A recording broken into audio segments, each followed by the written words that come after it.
Адамзат ғасырлар бойы дамып, өркениет тоқтаусыз өркендеп жатқанымен, әлі күнге дейін ырым-нанымдарға сенеді. Алайда біздің дәстүрлі дініміз мұны құптамайды. Бұл біреулерге күлкілі болса, баз біреулер бұған үлкен мән береді. Мынадай кейбір ырым-нанымдар бар. Еш уақытта тротуардағы сайтан қақпадан, яғни L әрпі түріндегі электр бағананың ортасынан өтуге болмайды. Айналып өту керек, әйтпесе жаман болады.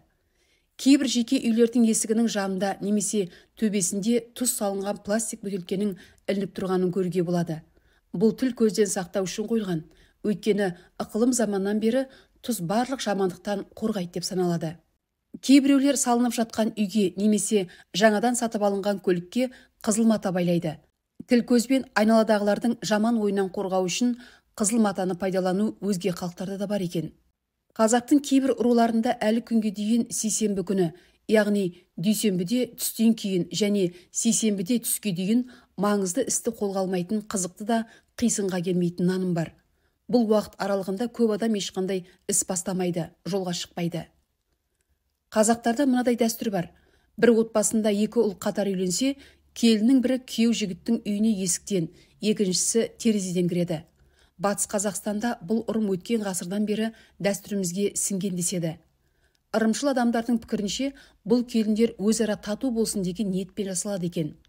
Ал жақында әлеуметтік желілерде келін мен күйеу жігітті балкон арқылы үйге кіргізу үшін трактордың шөмішімен көп пәтерлі үйдің жоғарғы қабатына көтеріп жатқаны түсірілген бейнежазба таралды. Әрі күлкілі, әрі қорқынышты көрінеді екен. Қанша дегенмен қауіпті нәрсе ғой.